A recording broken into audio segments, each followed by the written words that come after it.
Manningham, un quartier de Bradford au nord de l'Angleterre où vivent essentiellement des immigrés. La plupart des résidents sont d'origine sud-asiatique, ils représentent 1/5 de la population de la ville. L'endroit est paisible aujourd'hui, mais il y a 9 ans, des jeunes d'origine asiatique avaient provoqué des émeutes juste après une tentative de manifestation de l'extrême droite. Des centaines de personnes avaient été blessées, de nombreux autres arrêtés par la police et les dégâts s'étaient élevés à des millions d'euros. Un souvenir terrible pour Mohamed Yacob, sa concession automobile avait complètement brûlé. La police n'était pas préparée à ça. Et nous, en tant que communauté, on n'avait jamais pensé que ça nous arriverait à Bradford. C'est notre ville, notre pays. Nous en faisons partie autant que n'importe qui d'autre.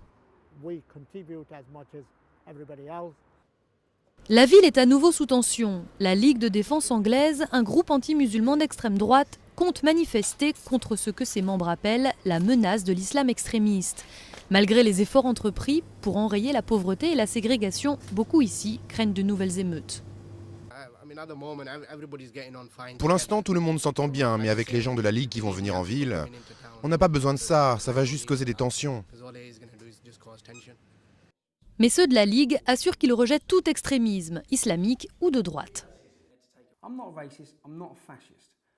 Je ne suis pas un raciste ni un fasciste, loin de là. Donc si le meilleur argument que vous ayez c'est raciste, raciste, au lieu de parler du problème qui est l'islam militant extrémiste, tout le monde essaie de faire croire que c'est nous le problème. Mais nous ne sommes là qu'en réaction à ce qui se passe dans ce pays. La police craint tellement une explosion de violence que la marche de la Ligue a été interdite. Les manifestants pourront simplement se rassembler dans un lieu défini, mais pour certains analystes, c'est contre-productif. En général, les gens qui vont dans des manifestations ne sont pas ceux qui participent à des violences.